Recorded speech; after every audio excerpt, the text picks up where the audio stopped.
On behalf of the Dansac and Hollister brands, welcome to this World Ostomy Day virtual panel.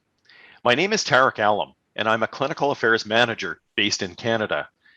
I have experience as a wound, ostomy, and continence nurse at the McGill University Health Centre in Montreal, Quebec.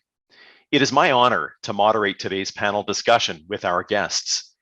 Each of our guests have their own ostomy journey and are here to share with us how they are living life and bringing awareness to the global community. Let's meet our panelists. Gill Castle has a colostomy as a result of injuries she sustained during the birth of her child. She shares her story on social media of taking part in triathlons and other endurance activities, skydiving, scuba diving, and open water swimming. Gill aims to be the first ever ostomate to complete the English Channel swim. She's a passionate advocate for ostomates, believing that everyone can be active, happy, and live a fulfilling life with a stoma. Thank you. Matt Clark has been a devoted player with the Blackheath Rugby Club for the last 19 seasons. Having stoma surgery 5 years ago helped him manage his Crohn's disease, and he's not stopped him from working and leading an active life, playing rugby and cricket, traveling and work. He speaks candidly about his experiences on social media. Thank you, Tarek. Tina Aswani Omprakash is a health advocate for patients living with inflammatory bowel diseases and an ostomy. Through her writing, social media presence, and public speaking engagements, she spearheads public health causes, including those creating awareness for IBD, life-saving ostomy surgery, and initiatives supporting global women's and minorities' health. She is presently working on her Master's of Public Health at the Icahn School of Medicine at Mount Sinai. Tina lives in New York with her husband, Anand. Dr. Paul Wischmeyer is a critical care, perioperative, and nutrition physician who serves as a professor with tenure of anesthesiology and surgery at Duke University School of Medicine in Durham, North Carolina. He also serves as the Associate Vice Chair for Clinical Research in the Department of Anesthesiology and Director of the Nutrition Team at Duke Hospital. His career work is focused on helping patients prepare and recover from surgery, including ostomy and IBD surgery, and from other illnesses. He is also living with an ostomy. Thanks, Tarek. It's great to be here. Well, welcome, all of you. There are many people across the world living with a stoma. And one of the interesting things about the ostomy community is that there are different paths to how people come into it.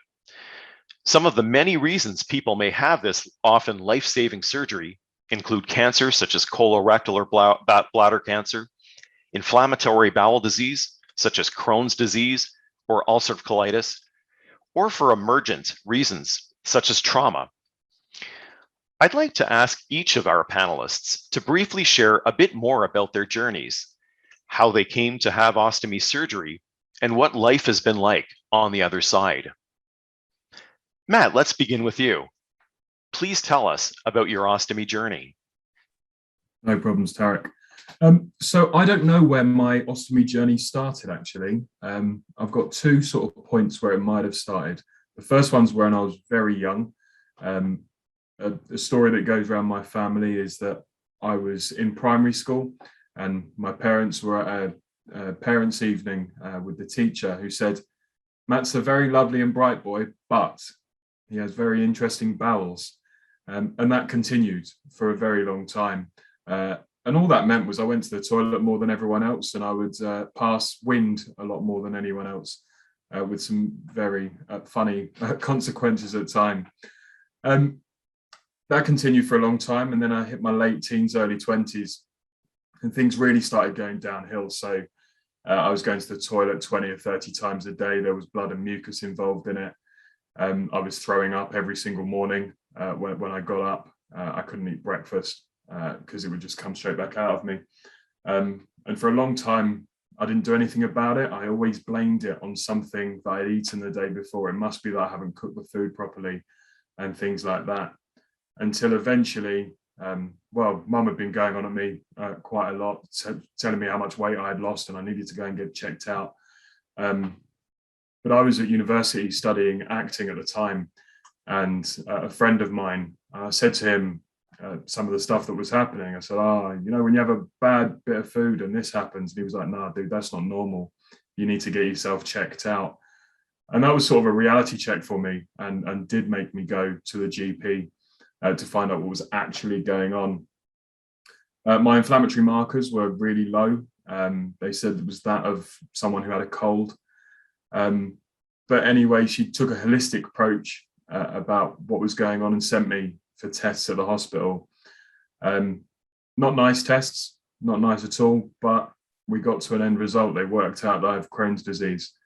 From that point, I was tried on all sorts of different drugs. I was on the steroids, biologic drugs, and that just continued for the next 4 years until finally I'd had enough. I went to the doctor because I had a perianal fistula. He said that we have to do surgery on this pretty much straight away. It's emergency. But I had also decided that I wanted a stoma at that point. I said, "Cut me," used that exact phrase, "cut me. I've had enough, let's get on with this." So they did an emergency elective surgery within the month to put in a loose seton stitch and also give me a temporary ileostomy. Surgery seemed to go fine until a couple of days later. I wasn't being able to eat any food. Everything was coming back up. I was throwing up everything that went down, which wasn't very nice at all. Eventually, they did an MRI scan and realized that the opening through which the stoma came out wasn't wide enough. Because of years of playing sport, I've got quite a strong core, and the surgeon just hadn't taken this factor into account. So he came to me and he said, "I messed up. I'm really sorry. Let's fix this." And I said to him, "Don't worry about it. It's not your fault." To which he said, No, it is my fault, and I'm going to fix it for you." That afternoon, I was taken down for surgery, and life's not been the same since. It's been so much better having that surgery. The second surgery changed my life for the better. So that's kind of my journey, really. Thanks so much, Matt, for sharing. Tina, let's go to you next. Please also tell us about your ostomy journey. Thank you so much, Tarek, and thank you, Matt, for sharing your story. I definitely feel your pain as a fellow inflammatory bowel disease patient. I myself have Crohn's disease for the last nearly 16 years, and I've had a permanent ileostomy for nearly a decade now. My journey started with me actually being diagnosed with a sister disease called ulcerative colitis. This was, of course, a misdiagnosis. I actually went in proactively to my primary care physician saying I would like a colonoscopy, even though I wasn't having symptoms, because colorectal cancer and Crohn's disease run in my family. My father passed away when I was 8.5 years old. So that's how they found mild ulcerative colitis localized to the colon and rectum. It didn't present like Crohn's disease at the time. It didn't have the typical granulomas or skipped lesions, and there was no penetrating disease such as fistulizing or stricturing disease.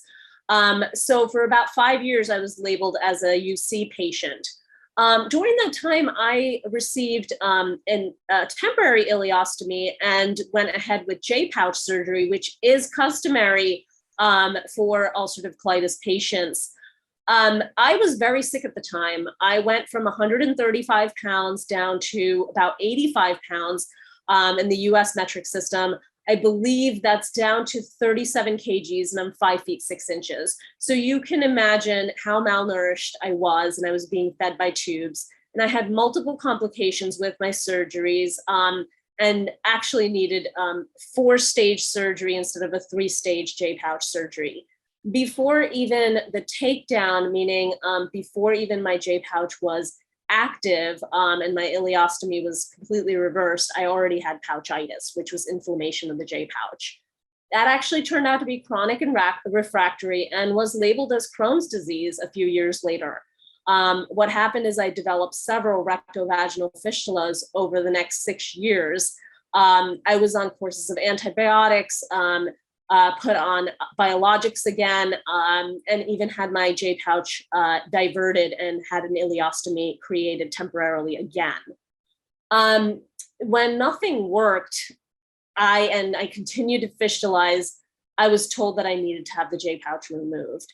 And that's where things got very tricky in late 2014. My J pouch excision was not done correctly. There were bits and pieces of J pouch and rectum still left inside. I needed to have a few re-excisions done at Cleveland Clinic and Mayo Clinic, and had to have a wound vac placed. And then they found yet another fistula. So I don't know how, but they placed me in a clinical trial, and that was the first time I tasted remission in 10 years. I am still on that medication. It is FDA approved. Between that medication and my ileostomy, those two have saved my life and given me my life back, and I couldn't be more grateful today. Thank you, Tina, for sharing your story. Gill, you came to have your stoma through a different set of experiences. Can you please share more about your story? Hi, Tarek. Yes, thank you, Tina and Matt, for sharing your stories. Yours are certainly different to mine because yours is a much longer process to getting your stoma. Because mine was a complete shock. I'm one of the people who has a stoma without even knowing what one was before it was fitted. So if we go back to 2011, I was 32 and I was a serving police officer in England, working out on the beat. I fell pregnant earlier that year, had a really easy, healthy pregnancy, didn't have any problems at all. I was still out walking and being really active up until the day that I gave birth to my baby. Unfortunately, I went into spontaneous premature labour 6 weeks before my due date, and that was on October the 20th, 2011. Because my baby was 6 weeks early, it meant he was really, really small. He was only 4 pounds 7. And he actually got stuck in the birthing canal because he wasn't big enough and strong enough to help himself out. As a result of that, his heart rate crashed and they had to really work very quickly in an emergency situation to get him out. They had to use forceps when they did that. And unfortunately, even though they brought him out safely, which I'll be forever grateful for, I was extensively damaged during the process. I sustained what we now call a 4th degree tear. So I was torn all the way through my vagina and my rectum, and I was stitched up in the operating theatre. Was told, you've sustained a really bad tear, but you'll be fine. Just go back on the ward with your little baby and get on with the rest of your life. As long as you keep yourself clean, you'll be fine. Unfortunately, a week later, I was found in the corridor, collapsed by a midwife, unable to walk. I was in an unbelievable amount of pain, and I was eventually examined under gas and air. That's the level of pain that I was in, because nobody could get close to me without that sort of pain relief.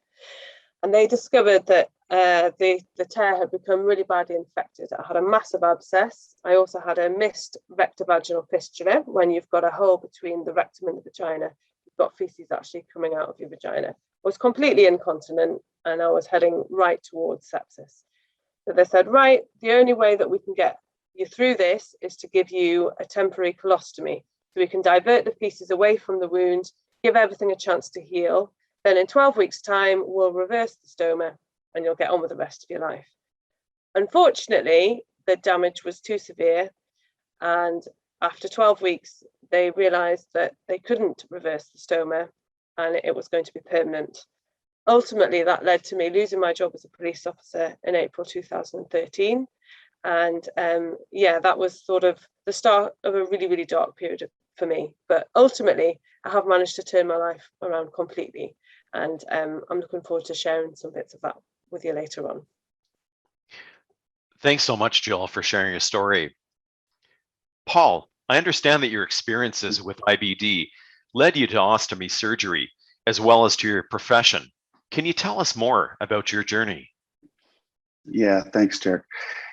Much like some of the stories you heard from Tina and Matt, I had ulcerative colitis ultimately, but my story starts about 1984 1984, actually, 1985, when I was a freshman in high school and had never been in a hospital, never seen a hospital, never thought about going into medicine in my life. And suddenly took some antibiotic erythromycin for strep throat I got over Christmas break.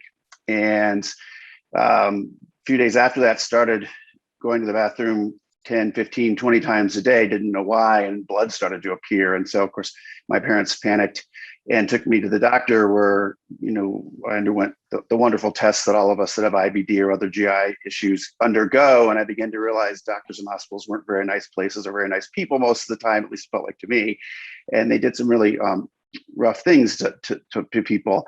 And so I came back to get my diagnosis, and the physician said, we're going to bring you into the hospital and you're not going to eat for the next 3 months and you're going to be hospitalized. And I said, no, the hell I am. I'm going to go play in this basketball tournament next week. And there's no way I'm not eating for the next 3 months. And he said, no, that's what's going to happen. And much like the other stories you've heard, I lost an enormous amount of weight over the next month. I went from about 158 pounds to 98 pounds in about 6 weeks, about 25, 30 kilos of weight pretty quickly, and was in the hospital for the next 6 months. And ultimately, when they tried to have me eat again, my abdomen got rigid, I got a fever, and I perforated my colon, which I didn't know at the time. And the surgeon came in. I thought he was going to tell me I couldn't eat again, but he shook me once, which was unpleasant. And he said, you're going to have surgery tomorrow morning or you're not going to live to see tomorrow night. And I think they thought I would be resistant, but I said, much like Matt said, I said, do it now, cut me now. I said, I want this out. I'm done with this. And so they took me to surgery. And then ultimately, over a few surgeries, they created a J pouch too, but it was tough. I was the first male J pouch in Chicago at that time. And we have narrow pelvises, and these are tough surgeries. They're tough surgeries in anyone, but my pouch was never great. It fistulized very quickly, and I had pouchitis all the time, and was on antibiotics consistently for the next 5 years, and finally was doing some research at the Mayo Clinic on pouchitis, actually studying new ways to treat it, because it was sort of during this period I began to realize I think someone should go into medicine that, I don't think doctors should do a very good job of taking care of people. I think they see us as jobs to be done, boxes to be checked so often, and someone should teach them to do it better. And somehow I thought that might be me. And I also thought I wanted to study things that aren't where the treatment isn't worse than the disease, because the steroids give me panic attacks and I never got better on them. And the medications seem to be worse than the illness sometimes. And so I became interested in nutrition and exercise as interventions to improve outcomes and study disease. And so was doing research at the Mayo Clinic when I ate an apple one day, got a bowel obstruction, ended up losing part of my intestine to that apple.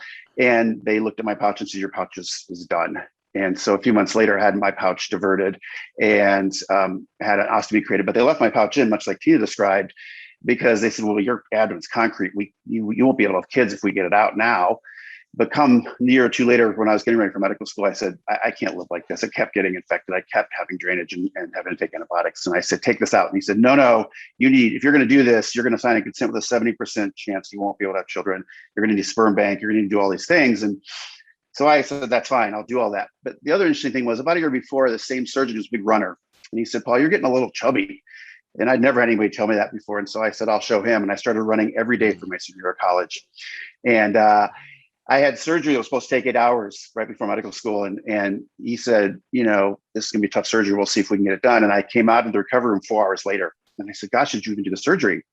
And he said, I don't know what you've done for the last year, Wischmeyer, but whatever you did, keep doing it, because your abdomen that was like a concrete scar before looks like you've never had surgery before now. And he said it probably saved the future of your married and child life. And so I haven't stopped since. And that's when it really drove home to me what key role caring for yourselves and exercise and nutrition and all the things that, we're told to do, but sort of poo-poo is that's not real medicine. It is real medicine, and it really saved my life. And, since then, that's where my research and a lot of my medical care has gone. I'm a critical care physician by practice, working now in a COVID ICU, largely in surgical ICU. But my research is in nutrition and exercise to help people get ready for surgery and recover from surgery, which is stuff a lot of us have to do every day anyway, because we all know that even though we're perhaps cured of our illnesses, or at least partially cured, the chance we'll have surgery again is real, and from obstructions or other scarring. And in fact, I was just hospitalized twice this year for obstructions and had the scopes and had the dilations I get adhesions from time to time. So I always figure I'm preparing and recovering from surgery all the time, and I just want to teach other people to do that. Because I think the amazing part here is, so many of the patients I see have ostomies every day, and they feel like their lives are over. But as you're here today, and you've already heard, there's nothing you can't do with an ostomy that you couldn't do, that you could do before, that you can't do now. You can do anything with an ostomy. And like you've heard, I ran marathons in medical school. I've been a bodybuilder, a powerlifter. There was nothing I couldn't do, I found, and it saved my life. And I think we all want that for everyone else too.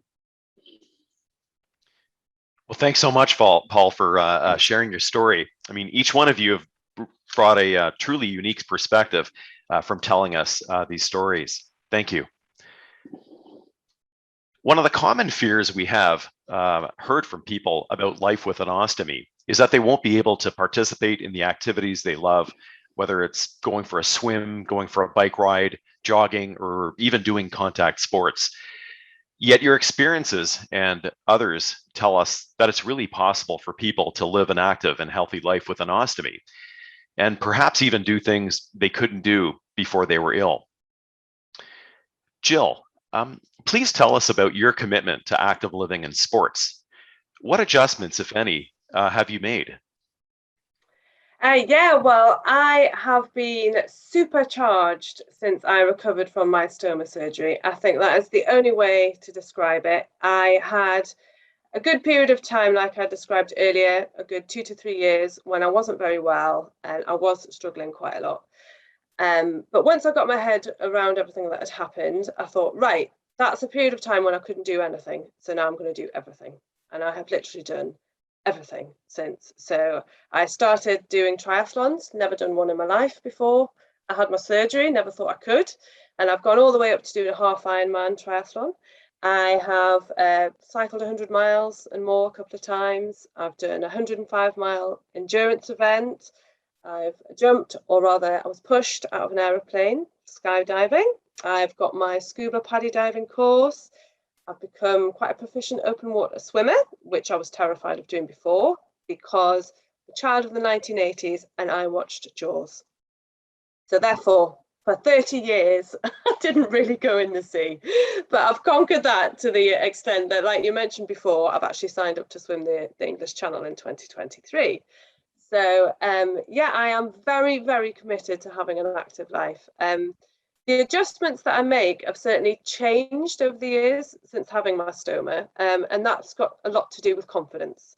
So at the beginning, for example, when I went swimming, I would put extra barrier tape around. I would even wear a special swimming costume that I could fit my pouch into. I don't do anything like that now. I just put on a swimming costume and off I go. If I go for a long cycle ride, I basically just make sure that I don't eat anything that my body might, have a funny reaction to. If you're out and about in the middle of nowhere and you don't necessarily have access to toilet facilities, and there might not be good tree cover, I just make sure I stick to porridge and things like that I know that I'm not going to get a bad reaction to. And yeah, for the skydiving, I just had to go along a little bit earlier to check if the harness was going to affect the pouch and affect my stoma. But that was really the only adjustment that I had to do, compared to my friends that I did it with. But yeah, I'm very committed, and I'm very committed to getting other people to be active with their stomas as well. So yeah, I hope people embrace it. Thanks so much, Jill. It's just some amazing activities you've been doing. Matt, you also live an active life, playing cricket and rugby. Do you have any short stories that you'd like to share? I've got loads of stories, Tarek, absolutely loads of them. So just before I had surgery, one of the main things for me was I going to be able to play sport again, specifically rugby, because rugby is integral to my life. It's been a part of my life since I was really young, and I love it. My surgeon said he had never heard of anyone playing rugby with a stoma at all, which was the worst thing about having surgery for me. It was the only thing I cried about at all, was the fact that I wouldn't play rugby again. Everything else was fine, but not playing rugby, that hit me hard. In the next 6-month period, I actually started seeing a guy posting online about the fact that he was playing rugby. So I reached out to him and messaged him and said, how do you do this? How do you get about it? And he gave me a few tips, barrier rings and support belts and things like that. But I was still really nervous about it. And it actually took a night of madness, really. I went out after work and I had far too many drinks. I ended up at a really dingy takeaway shop, one of the cheap ones that you don't go into when you've not had a few too many drinks. And an email came through from the rugby club saying, we need a player. We need a fly half for tomorrow. Is anyone available? I was in no state to be saying yes to anything, but I agreed. So I went home, went to sleep, and woke up the next morning with the worst hangover of my life and a massive feeling of regret. Why am I doing this? This is the wrong day to be doing anything like this. But I'd committed, so along I went.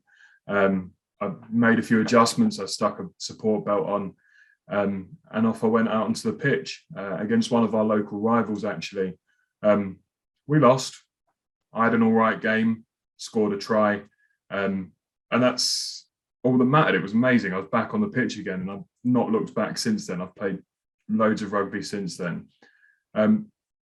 Another story is cricket related, and it was one of my first games back after having surgery. I was wicket keeping, so in baseball, it'd be the person who catches the ball when the pitcher throws it. I was doing that. Ball bounced right in front of me after the bowler had bowled it and popped up and hit me square in the bag.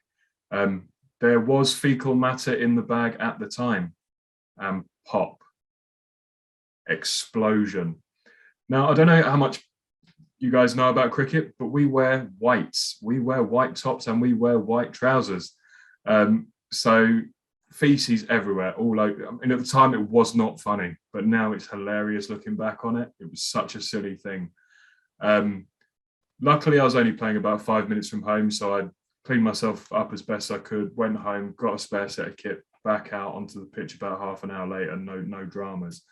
And another time, a very similar thing happened. I got hit directly in the stoma itself by a ball, by a cricket ball. Cricket balls are 5.5 ounces of cork and leather wrap. It's quite a heavy thing. Now, I don't know if you've ever been hit in the private parts, gentlemen. That's the feeling you get when you get in the stoma, because there's no nerve endings in the stoma, but it goes deep into your gut, and that's where you get the feeling. Not ideal, but it was fine. A friend of mine was stood next to me when, did you just get hit in the stoma? I was like, mate, that was the worst pain. But it wasn't stoma related, it was inside. Sort of traveled up my gut until it found something that wanted to feel it.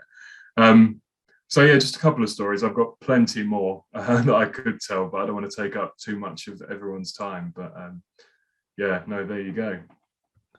Certainly. Thank you, Matt. Certainly some great, examples of living an active life with an ostomy.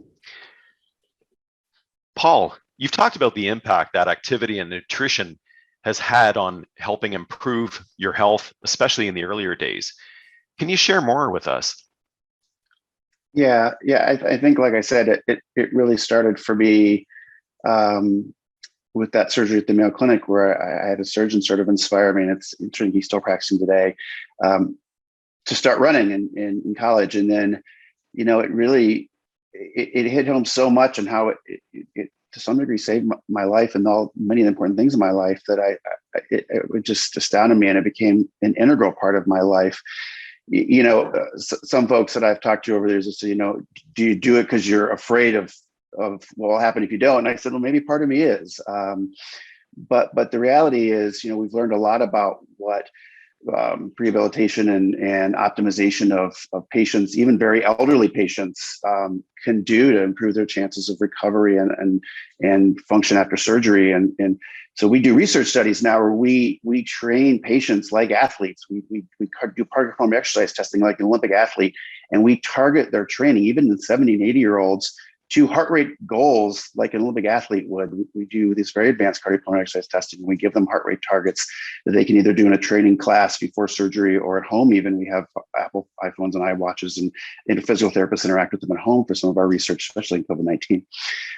But for me personally, I quickly realized, like so many have, that you're going to have surgery again. And so I always tell my patients or my trainees that every day of my life is preparing or recovering from surgery. My last major surgeries were in 2014. I had 3, and again, lost 20 kilos in 17 days, 40 pounds. And it took 2 years of exercise, and I take about 15 different supplements based on science, and eat about 4,000 to 5,000 calories a day, and, a lot of protein. It took 2 years to get it back. And this is what I do for a living. So I always feel for people who don't do this for a living and hope that we can help them do better, right? And I think some of it also is it allows you to recover quicker once you've had it, and to pursue things you love.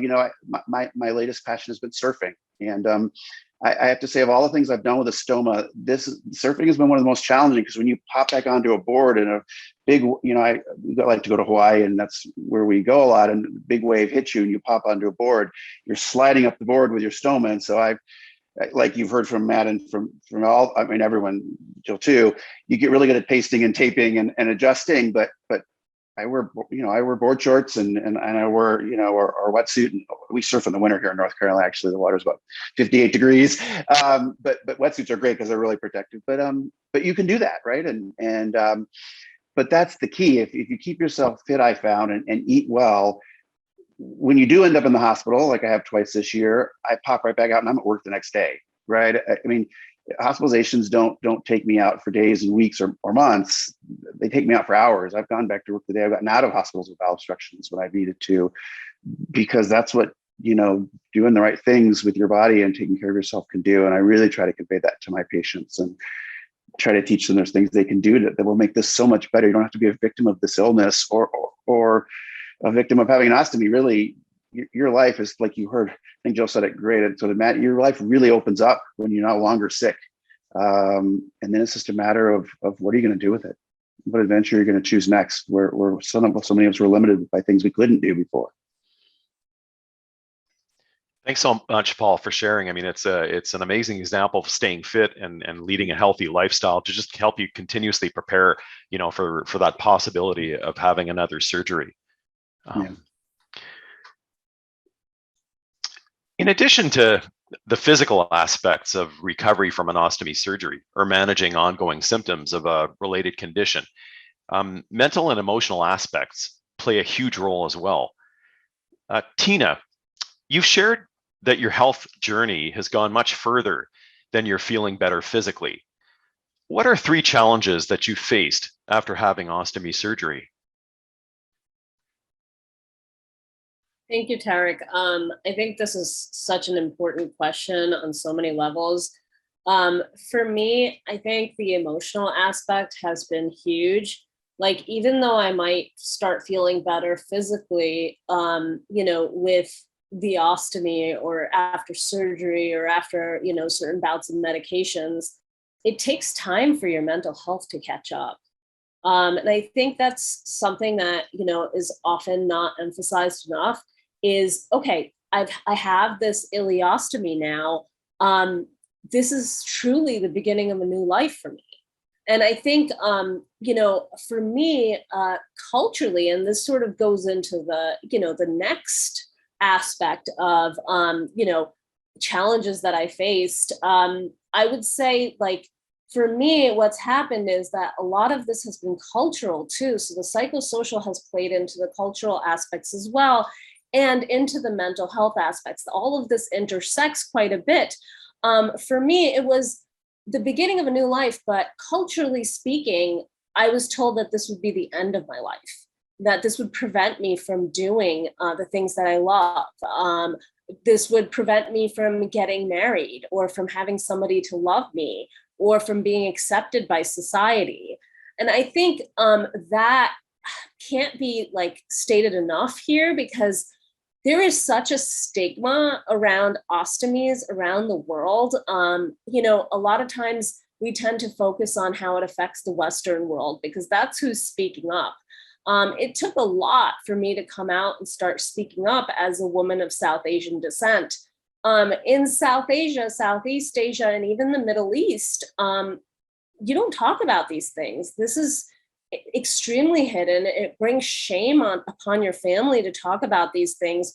And we don't even we can't even wrap our heads around what that psychosocial impact will be of not being able to disclose that you have, a medical device that's helping you live your life again and making you feel whole again.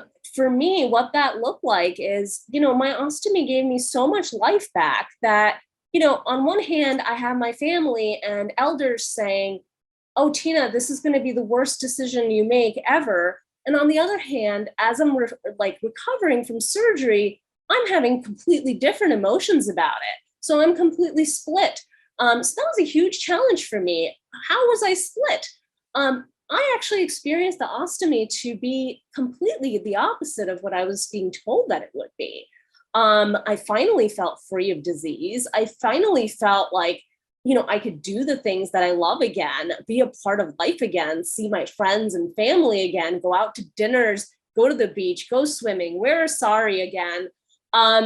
These are things I wasn't able to do with such active inflammation all over my body.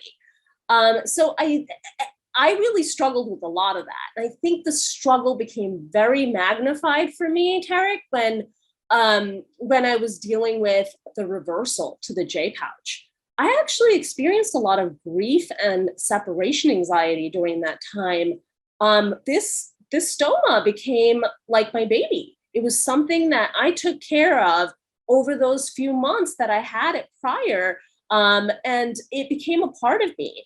It became something that I routinely took care of, watched, and it was like this novelty almost in a way where I was like fascinated by the fact that this thing saved my life and was allowing me to gain weight again and could allow me to eat again. So I really think that we have to do a lot in terms of destigmatizing, because this is actually something that gives life back again.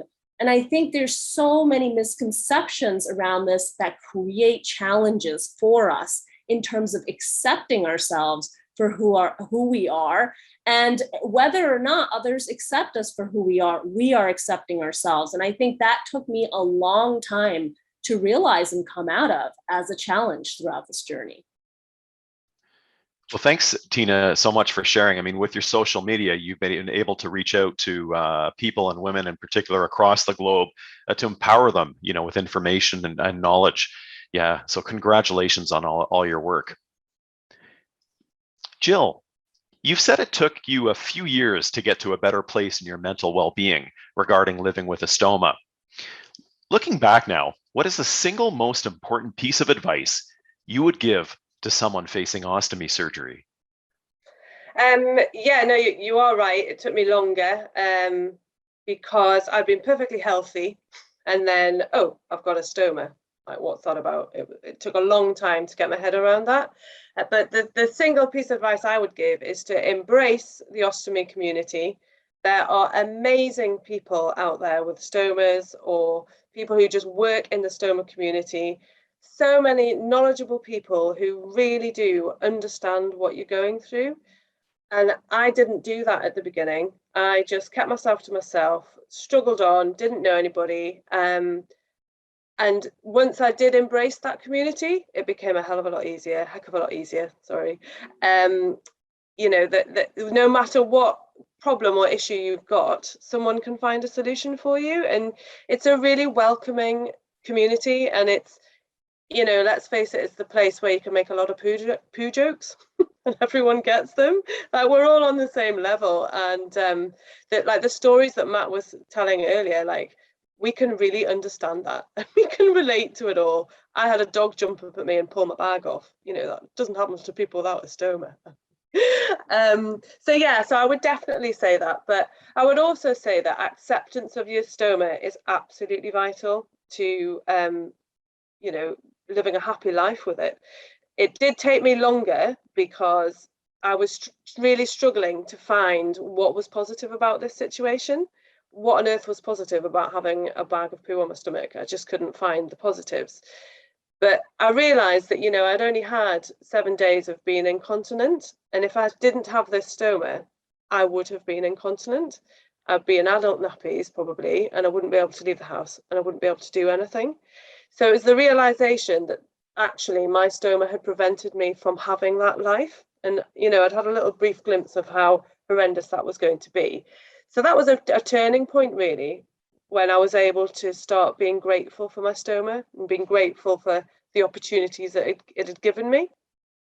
Now, I'm very lucky in that I've never, ever been bitter about what's happened. I've never looked at my stoma with anger and with bitterness. And that was a real conscious decision that I made very, very early on, because my stoma is part of me and I see it every single day. And I knew that if I was going to look at my stoma with negativity every day and with bitterness, that would flavor the rest of my day, and therefore that would flavor the rest of my life. And I realized that it's not the stoma that was going to ruin my life, it was my attitude towards it. And I'm the one in control of that. So that was a very conscious decision that I made very, very early on, that I wasn't going to resent my stoma. It took me a long time to feel gratitude for it. That's a different thing. But I think people need to know that we are very, very powerful, and we do have control over how we think about things and how we approach things.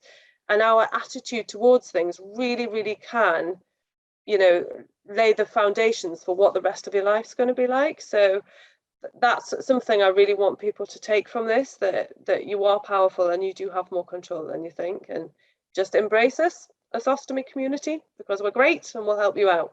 Yeah.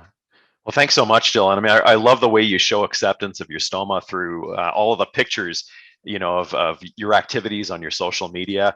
I couldn't have the courage to do half the things you're doing, jumping out of planes and, swimming long distances. So congratulations, Jill. Paul. Thank you very much. You're welcome.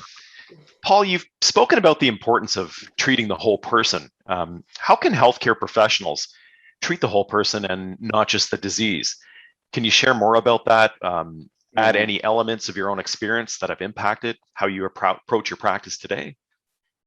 Yeah, like you've heard others say, I think for me, my illness and my ostomy were some of the best things that ever happened to me. And even younger years, I began to realize that, I really didn't have a lot of direction.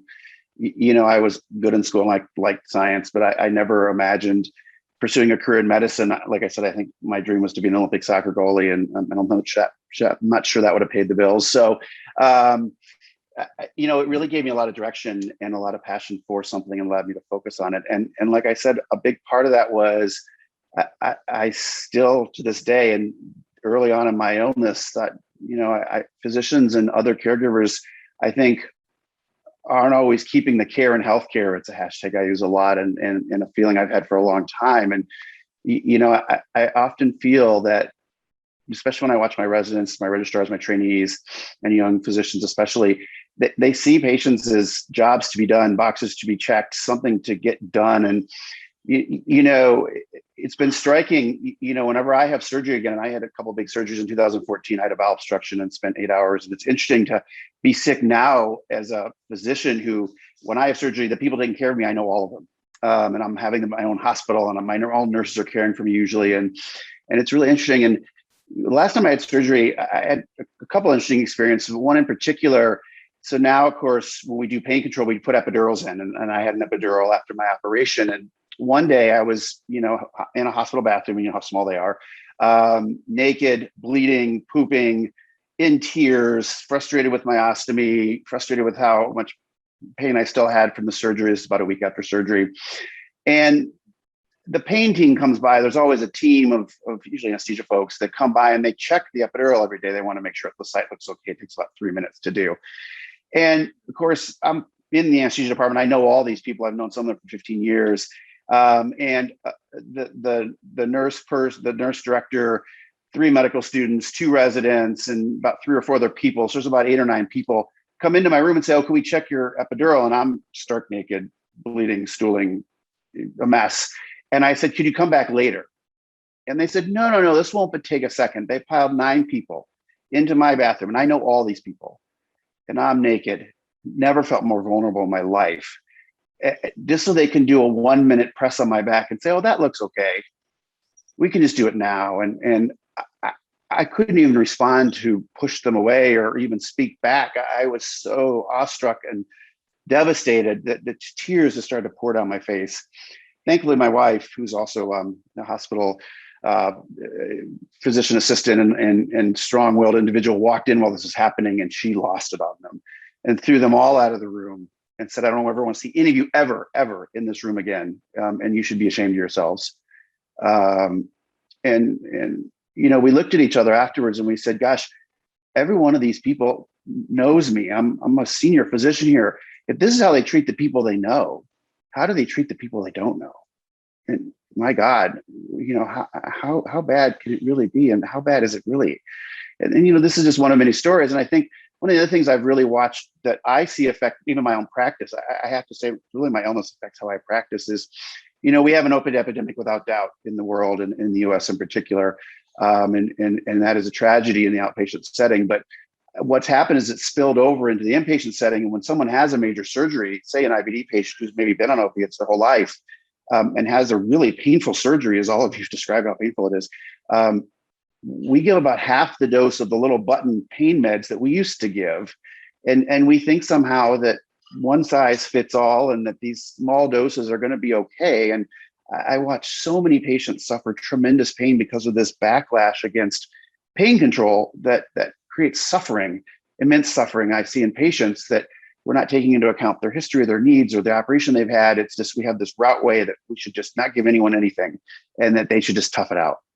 And I can't tell you how angry it makes me and how I really drill into my residents. This is not okay. This is not how we treat people. And it really changes how I treat pain and how I teach people to treat pain. One size doesn't fit all, and we can't stop treating people's pain because of things that have happened outside of hospitals with some of the medications that have been overused and overprescribed in other settings. And so that's just one example, I think, that has really changed what I do. And then I suppose the last thing is every day almost I see patients, often with new ostomies, and like you've heard people say, so many people think their life is over. Like, I'll never get married. No one will ever like me the same way. I won't be attractive to people. I can't go on. I've had patients tell me they would rather be allowed to die than to have an ostomy surgery.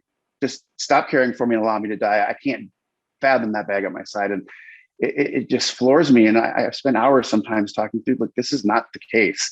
There is nothing you could do before that you can't do in an ostomy. And your chance to be well is real. And it's funny, I often will pull my scrubs up and say, look at, I have one, and it floors them because, of course, like everyone on screen here, none of us look sick right now. And we have to look quite fit and quite, I'm a bigger person too anyway. And they just can't believe that a physician or someone who doesn't look sick has an ostomy. And so I think I have been blown away by the social media community. I only found the Instagram ostomy community and IBD community in the last year or 2, 3 years. And I've learned so much. I've had an ostomy for 35 years, had 23 surgeries, and I learned something every day from the people on Instagram and the people in the social media world. I can't say strongly enough what an amazing community is. I tell all my patients about it.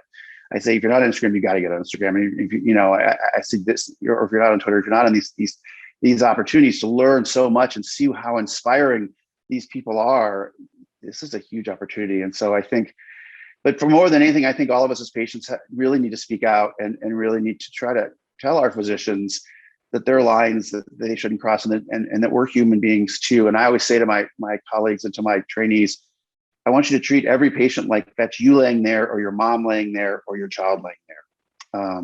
Because remember that is somebody's mom, that is somebody's child, that could be you.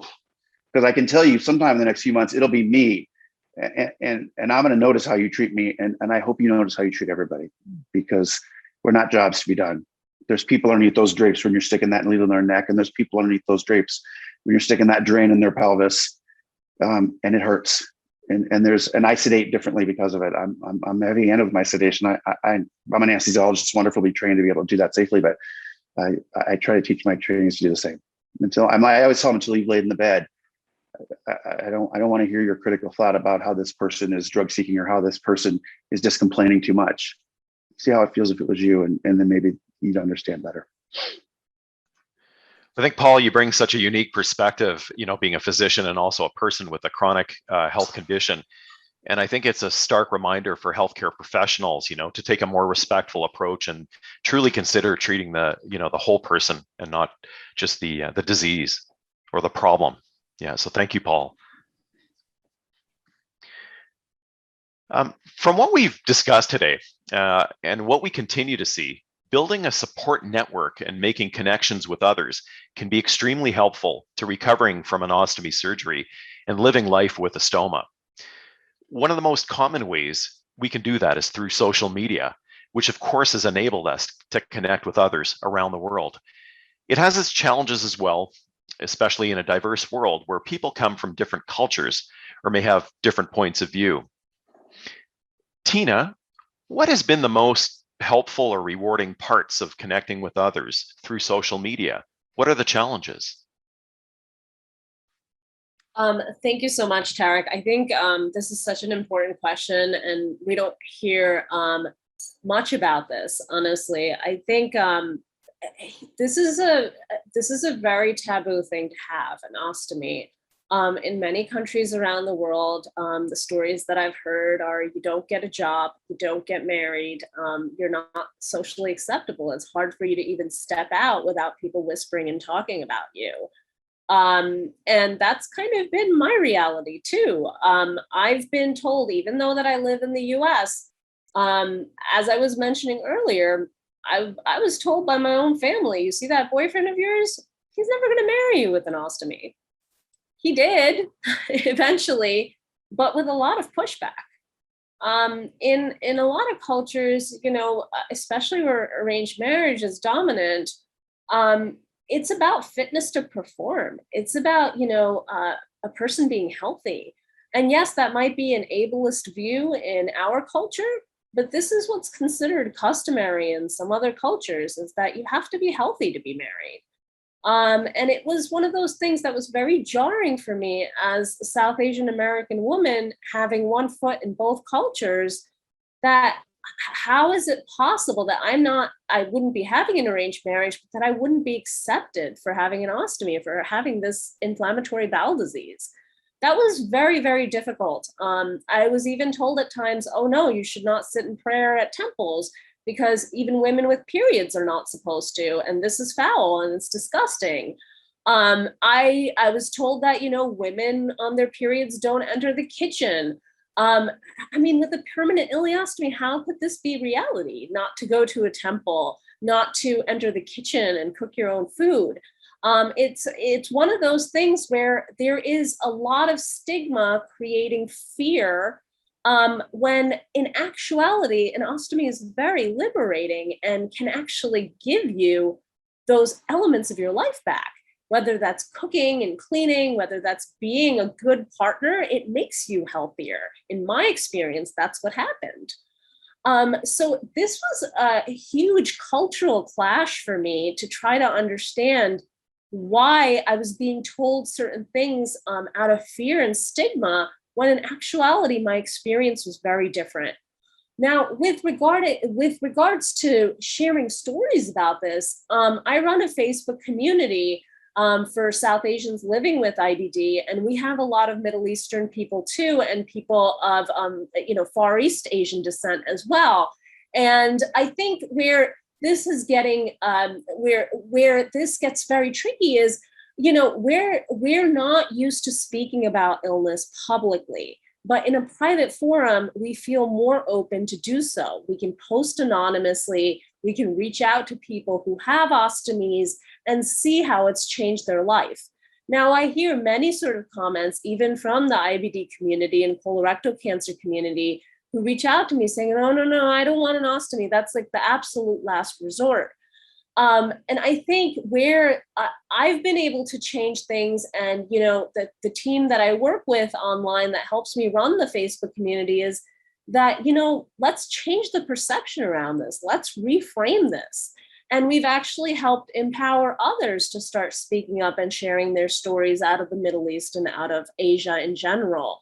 So I think it's extremely important to take that first step, to have the courage to do so. For me to start sharing my story, in many ways, Tarek, felt like social suicide, and it was. I lost a lot of friendships. People were like, how can you do this? How can you talk about this? Oh my God, Tina.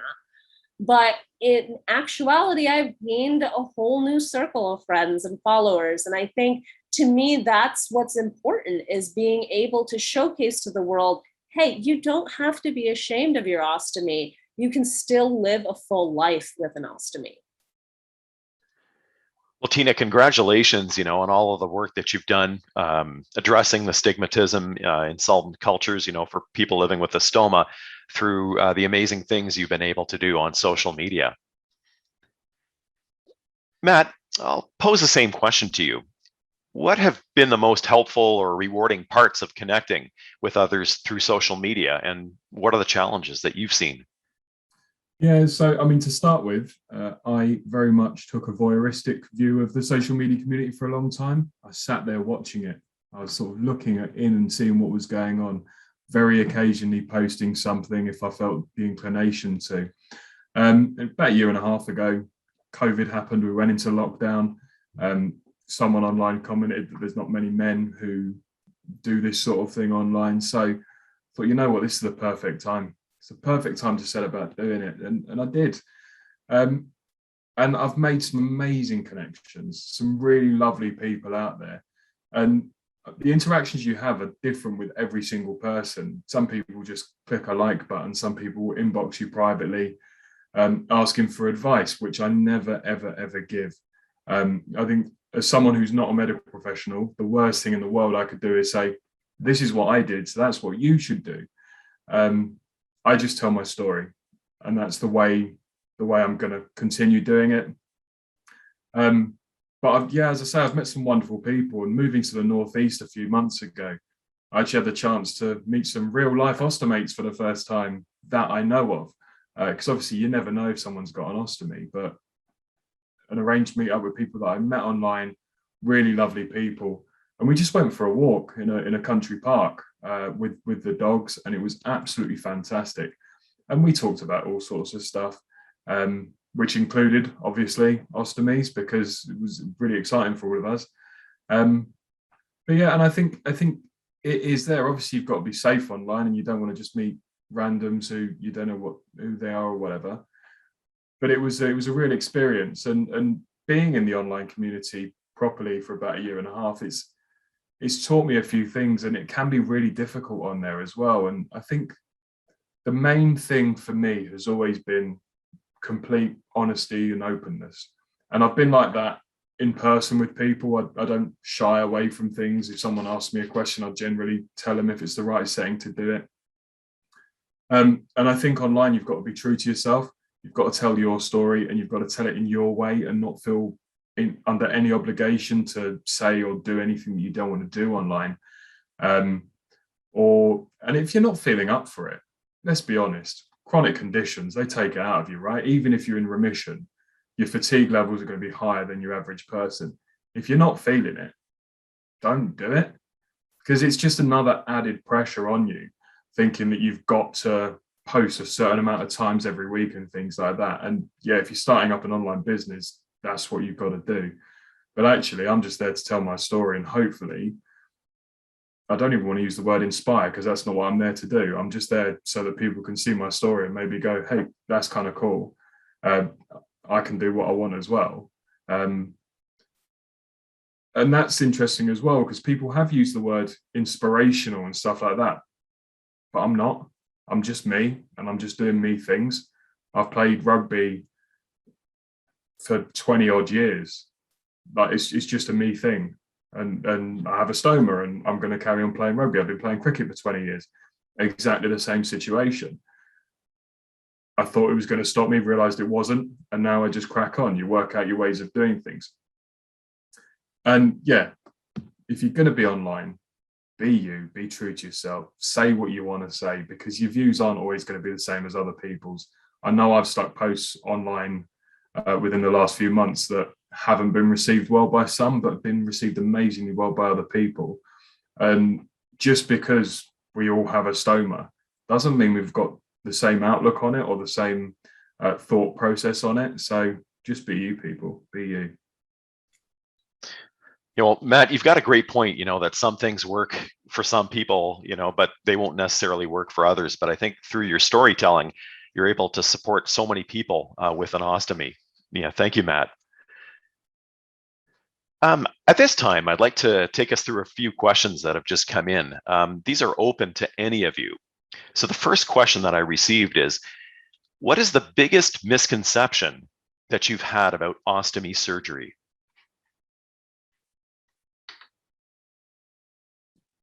So I didn't really have any misconceptions about having an ostomy surgery. I knew it was always a possibility. But then when it came round to it, it was my decision. So I never had anything. There are some out there, and there are some that are not pushed, but allowed by mainstream media and podcasters and things like that.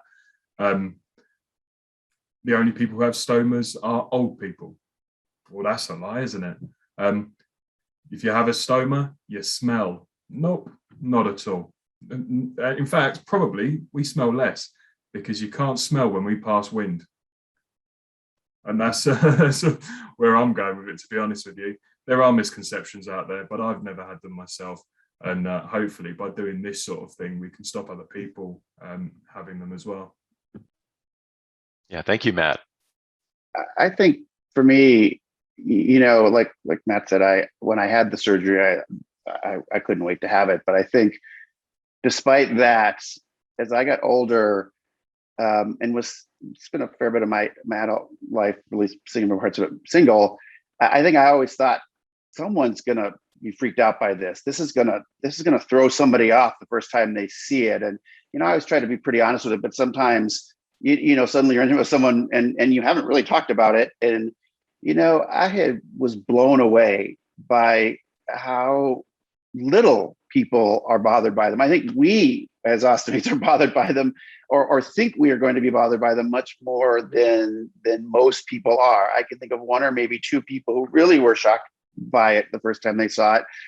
And everybody else, including the amazing person I'm married to, wasn't fazed by it at all, which always, still to this day, I guess surprises me, because I always wonder if I was on the other side of it and didn't have one and suddenly was intimate or was with someone who had one, how would I react to that? And I hope I would be as unfazed by it as the people that I've met through my life. And I think that's a misconception I hear from patients all the time. I talk to a lot of kids who are thinking about having the surgery, and I tell every one of them, don't wait if you have IBD, because this disease is going to come back for you. And I think, like you said, it's like people think it's the last resort, where I often think, gosh, don't wait too long. And of course, the risk of colon cancer goes up so much through your life if you keep your colon. But they always ask me that, are boys or girls going to like me? And I always say, surprisingly, they are. And I think that's a big misconception. And then I think the other quick few is, you can't be actively athletically, which clearly everyone you've heard today clearly shows that. I often hear you can't lift heavy weights. Now, clearly, everybody's different. And if you have a hernia, or if you have other incisional problems, that's one thing. But the sheer presence of an ostomy, I had a 600-pound squat and a 630-pound deadlift for part of my life. Heavy weights aren't a big thing. And you can go on to have kids. I have wonderful, amazing children, one of whom's getting ready to go to college now. And it's been interesting to see them see my stoma and see a dad with a stoma and watch how they respond to it. So I think there's many misconceptions that we even maybe sold ourselves, that I'm always shocked how people really are about things. And it's not nearly what you'd expect. Yeah, thanks so much, Paul. I mean, you're an outstanding example of how you can, have an ostomy and pretty much do anything you want in life. Thank you. Yeah, I think I came from, I was like a person who just came off the street and had a stoma. So I was a card holding misconception person. So I didn't even understand what the bags were. I thought it was like a catheter, that like hangs down your leg. And I thought, well, how do you walk about with this bag banging against your leg and a tube? And I just couldn't understand how it worked. And yeah, I did go through the whole thing of, oh, I'm going to get a hernia if I even turn around quickly. I was completely paranoid about all of that. But I've found that generally people are just fascinated, and they're as fascinated as I was when I got my stoma. And people in general, I find, unless they're just very polite British people, wouldn't dream of saying anything to you. But when I talk about it, and I'm very open, and I show people my bags, I don't show people my stoma because that's a step too far for me. But yeah, they're just fascinated. They want to see, well, how does what it goes on there, and how do you open the bag, and how do you take it off, and how do you have a shower? And you know, I think maybe I'm lucky in the community that I live in, but people are just interested, quite honestly. And yeah, there just is this whole lack of knowledge, of course, because if you don't have a stoma, why on earth would you know how one works? And I think this is why it's great that we've got this community of people who are trying to show people, normalize it, and not make it as scary for people, so that people who do have stomas feel more able to talk about it, and they just feel more able to be accepted, I think, really. But yeah, I had loads of misconceptions. I thought my life was over, but it had only just begun. No, thanks so much, Jill. I mean, it's a great example about how you can do anything you want in life, but also leads into a little bit about the second question and the final question that we've received. It's, why do you think it's important to advocate for the community? I would love to take that one, if that's okay. I think advocacy is incredibly important. And I hear this all the time, and I'm so thankful that, you know, I was an adult when I got my ostomy, but in all over the US and even in other countries, I've heard of children with ostomies being bullied. This really does need recognition on a grander scale, you know, for us to say, hey, look, there's a chunk of the population that has these, and there's nothing to be ashamed about. Equipping our children, posterity, with the knowledge to, you know, feel comfortable with their ostomies. You know, I have seen, you know, and I hate to bring up anything negative, but there was a suicide, I think, a couple of years ago by a young child in the US. That's unacceptable. And this is happening around the world all the time with ostomies, and we don't even hear about it. This is why we need as much advocacy possible so that people don't feel so ashamed. The other thing is access.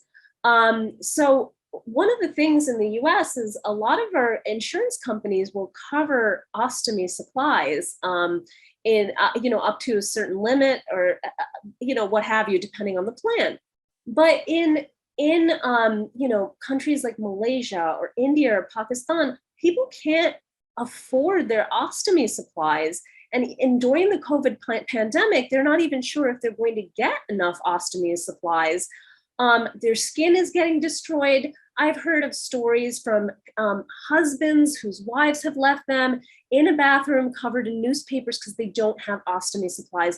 I hate to bring these things up, but at the same time, these things need to be talked about, because this is the reality of the world that we live in.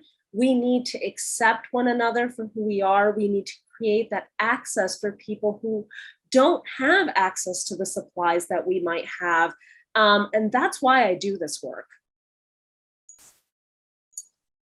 No, thank you, Tina. And certainly through all the work that you've done with social media, you know, you bring a completely different perspective, because now not only are we able to see what's going on, let's say in North America, but in parts of the world that, you know, we never would have imagined, you know, hearing of conditions before. So thank you, Tina. Yeah, I'd just like to jump on there, actually, and because you probably don't know, Tina, but I've also just been doing quite a lot of work with a foundation called Beyond Fistula, and they help girls in Kenya who've got fistulas and to sort their life out afterwards. And again, these girls end up with stoma, some of them, completely ostracized from their communities, and they don't have stoma supplies either. So we've been gathering bags out to send out to them. You know, some of them haven't been able to go to school, you know, stuffing toilet roll into the stomas because they don't have bags. One girl hadn't had a shower for 10 years, the girl that I was speaking to, because she didn't want the bag to come off. So yeah, so I think, like you're saying, Tina, it's really, really important that a lot of us need to realize how lucky we are, because we are very, very, very fortunate. All of us on this panel, we're all very fortunate. Obviously, we've all had different backgrounds and different circumstances, but you know, I think it's really important that people like us who, you know, are okay, who have our ostomy supplies and have our nice lives, really, I think it's really important to use our experiences to try and help the people who don't have the opportunities and experiences that we have. So yeah, I just really love everything that Tina's about there. So I just wanted to hop on and say that I completely agree. And for me also, it's the birth trauma community, because it's a very lonely place to be when you don't know anyone in the same situation. So that's why it's important, really, for us all to share our stories, just to help other people who are struggling, really. So Yeah, thank you so much, Jill. I think when you know, this session has been really a profound and insightful conversation and discussion. And in closing, I'd like to thank all of you again for sharing your personal stories and really for grounding us in a real perspective of the physical, the mental, and emotional aspects of living with an ostomy. The global ostomy community is an amazing group of strong and diverse individuals, and it seems the more that we're open with each other, the more voices we include in the conversation, and the more that we recognize patients as a whole, the more we can continue to do to make life better for everyone living with an ostomy. Thank you, everyone, and be well. Thank you, Tarek. thank you, Tarek. Thank you.